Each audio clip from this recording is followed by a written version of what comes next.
É muito comum nós escutarmos que a inflação é o aumento geral do nível dos preços. No entanto, isso não é verdade. Vamos entender então o que de fato é a inflação?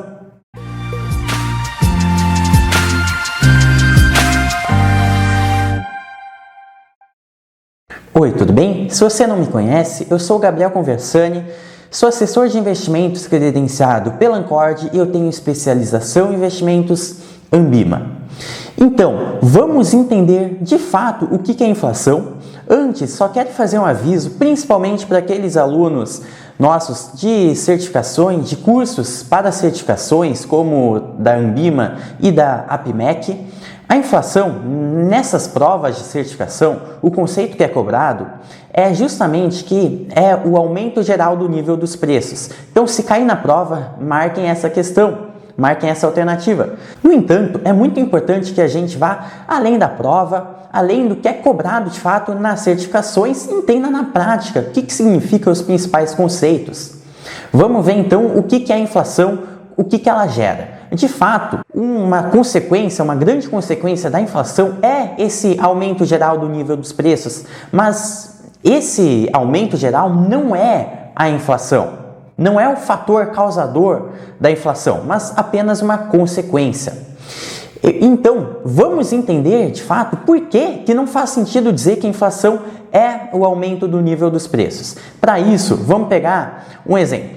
Suponha que nós temos duas empresas, a gente tem a empresa 1 e a empresa 2, que elas ofertam determinado produto para seu público. A empresa 1, ela tem o seu público consumidor, assim como a empresa 2. Aí, o que ocorre? A empresa 1, ela resolve, por algum motivo, aumentar o seu preço.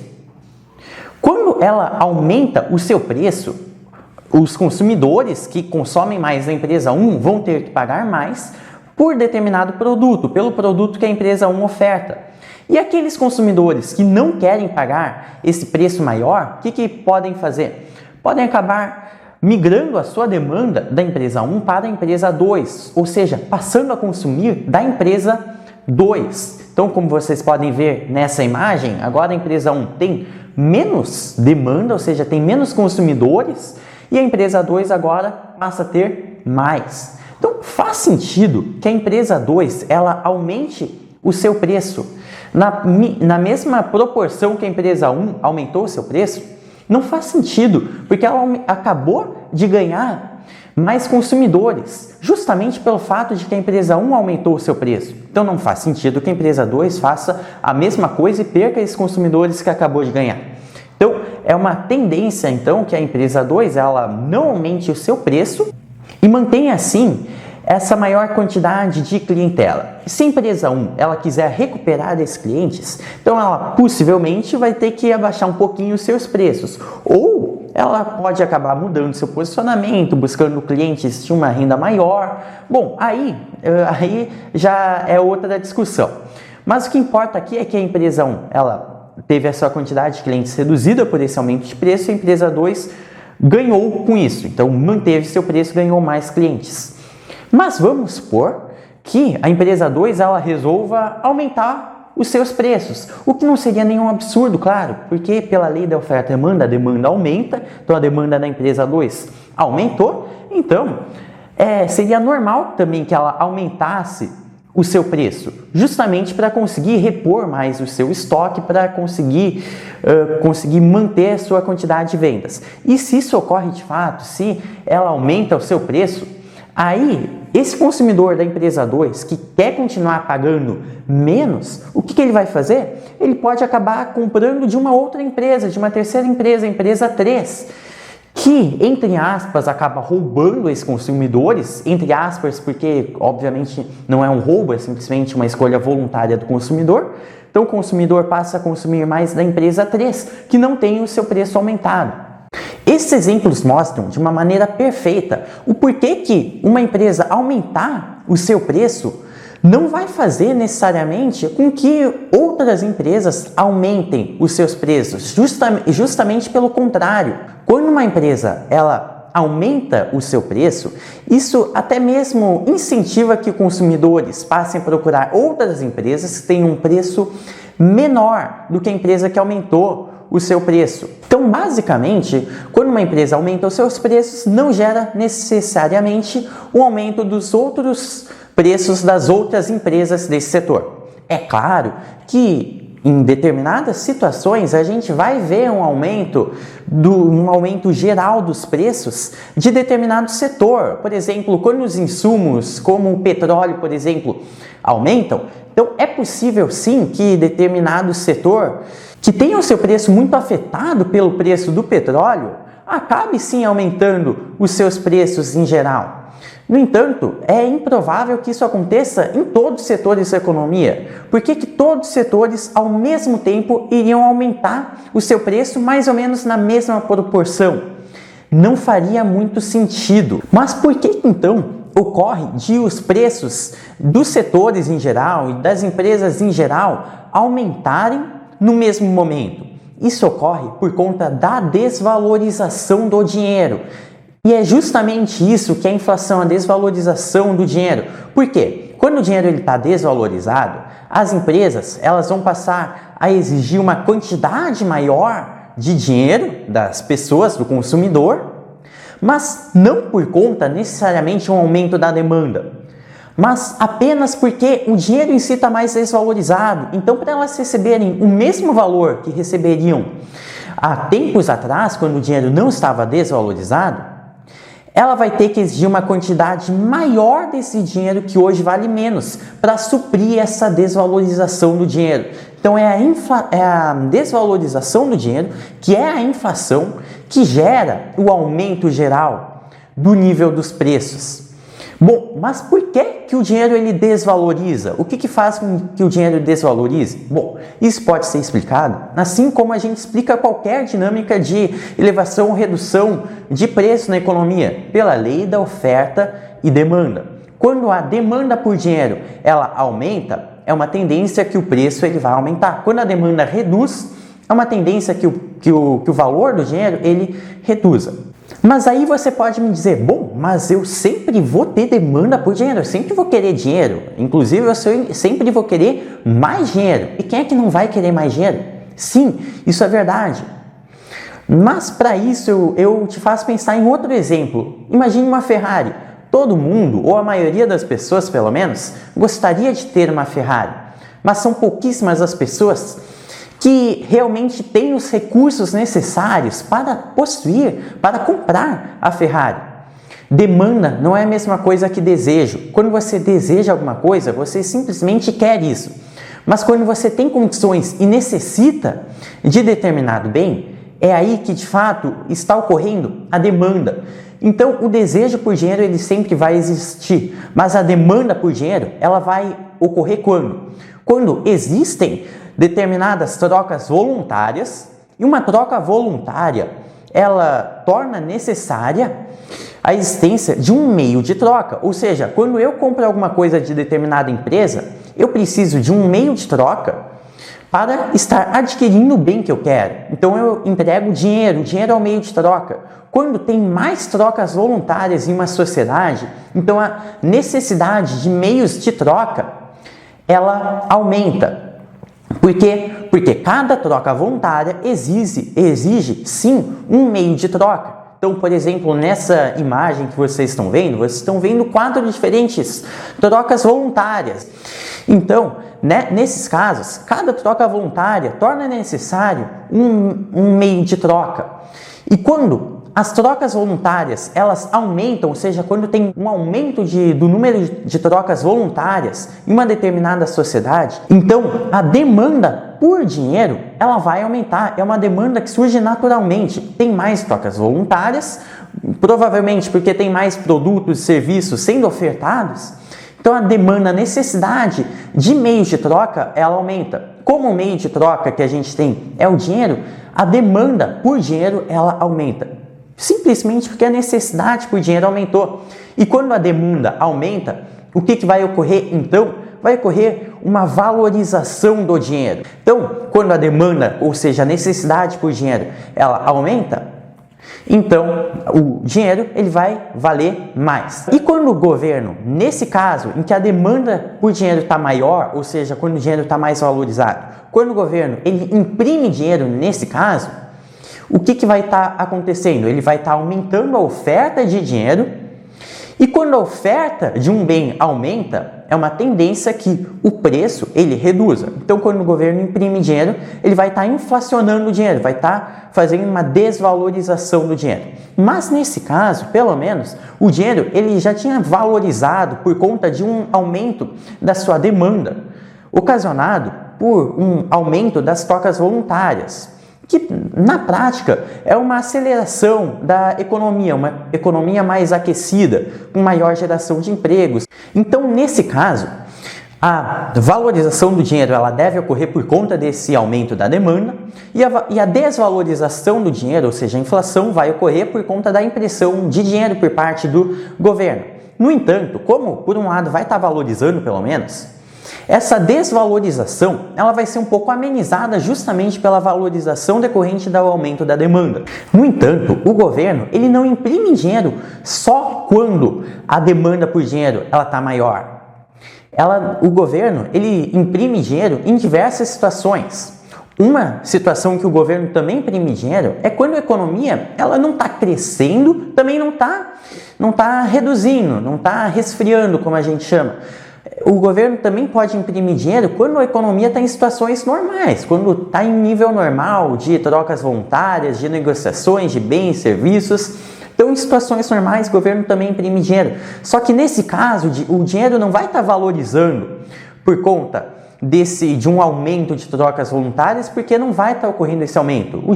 O valor do dinheiro ele vai estar estável.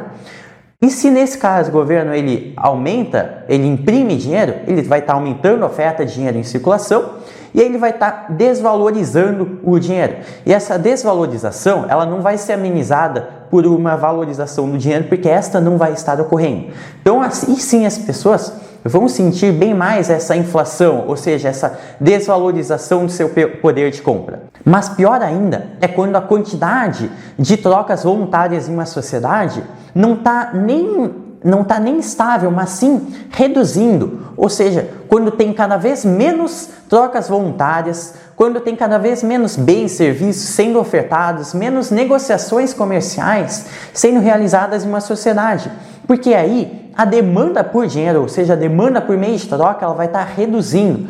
Isso por si só já faz com que tenha uma desvalorização do valor do dinheiro. Se ainda assim o governo vai lá e imprime dinheiro, ele vai estar dando outro motivo para que a moeda se desvalorize. Então ela vai estar sendo desvalorizada pela redução da demanda por meio de troca e pelo aumento da oferta. E por que você vai aumentar a oferta se a demanda está caindo? Não faz sentido. E aí as consequências disso acabam sendo muito ruins, porque a inflação acaba subindo bastante. É interessante salientar que quando o governo imprime dinheiro, quando a demanda está caindo, ou seja, quando a economia está estagnada ou decrescendo, faz com que a confiança do investidor estrangeiro, ou até mesmo investidor aqui do Brasil, acabe sendo reduzida, a confiança acaba caindo. E a segurança que se tem ao investir no Brasil, ao colocar seu negócio aqui no Brasil, ela acaba caindo também. Então é uma tendência que quando o governo vai imprimindo dinheiro, quando a demanda está caindo e quando o governo vai aumentando, vai fazendo com que a inflação cresça, então a confiança do investidor, o desejo desse investidor ou de um determinado empresário lá do exterior de ter um negócio aqui, acaba caindo. E isso faz com que a quantidade de trocas voluntárias, ou seja, de negócios comerciais que ocorrem no país, tenda a ficar cada vez menor. Logo, a demanda por dinheiro acaba caindo cada vez mais. No entanto, isso não impede o governo de imprimir dinheiro. O governo, ele precisa de dinheiro de qualquer jeito, porque ele tem dívidas a pagar, ele tem benefícios sociais a conceder, ele tem a sua própria máquina pública para conseguir pagar todos os funcionários públicos, todos os políticos, todos os membros das diferentes áreas públicas que a gente tem. Então o governo ele precisa de dinheiro mesmo quando a economia ela anda mal, mesmo quando a arrecadação ela reduz, por conta do menor lucro que as empresas estão conseguindo ou por conta do menor consumo das pessoas, o governo precisa de dinheiro. E se ele não vem naturalmente, decorrente de um aumento, de um aquecimento da economia, ele precisa fazer vir, mesmo que seja superficialmente, por meio da impressão de dinheiro.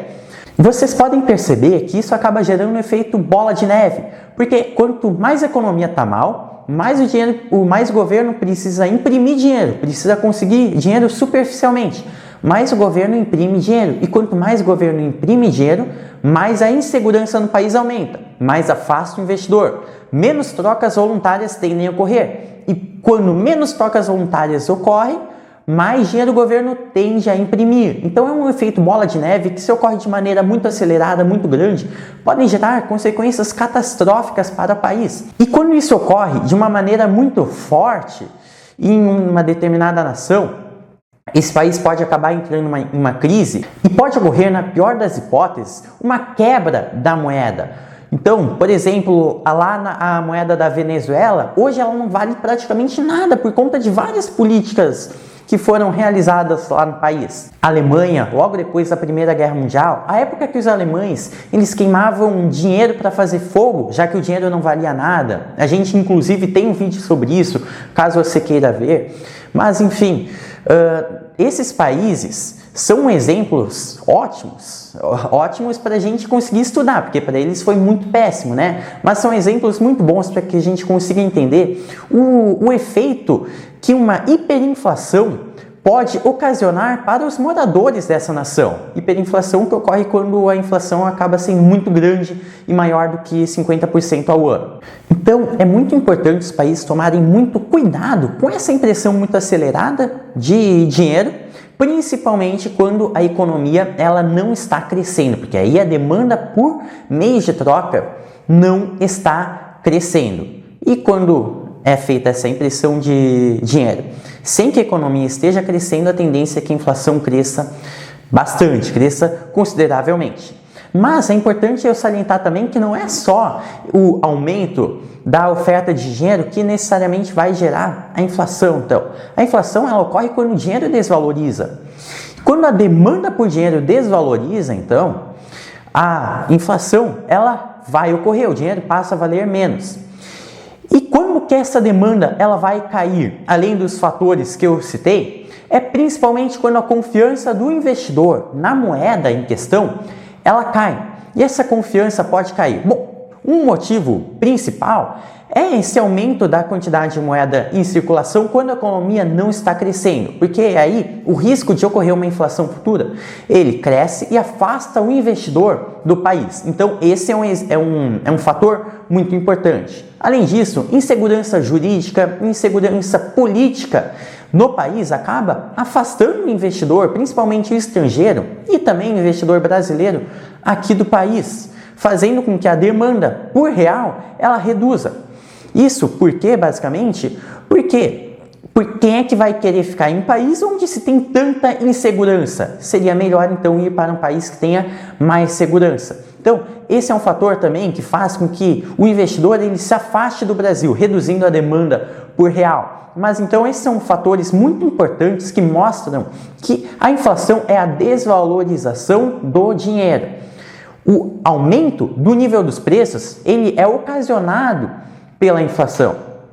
Porque se o dinheiro está mais desvalorizado, as pessoas vão exigir uma maior quantidade desse dinheiro para que, na prática, ganhem o mesmo valor que estavam ganhando há um tempo atrás, quando o dinheiro não estava tão desvalorizado. Então, isso é muito importante de ser compreendido. E é muito importante também que você se atente a um outro efeito da inflação, que é o imposto inflacionário. E a gente também tem um vídeo sobre isso, eu te aconselho a ver se você ainda não viu, porque é muito importante também ver essa consequência, porque isso você sente bastante e talvez você ainda não tenha percebido. Mas eu espero que esse vídeo tenha te ajudado a entender de fato o que é a inflação e por que ela é tão ruim para nós, para os brasileiros e para todos os cidadãos de todos os países do mundo. Se você gostou desse vídeo, dá um like, se inscreve no canal e ativa o sininho para receber notificações de novos vídeos. Eu te convido para para conhecer os nossos cursos. A gente tem cursos desde os mais básicos até os mais avançados. Então, eu acredito que seria muito bom para a sua vida pessoal, para a sua vida financeira.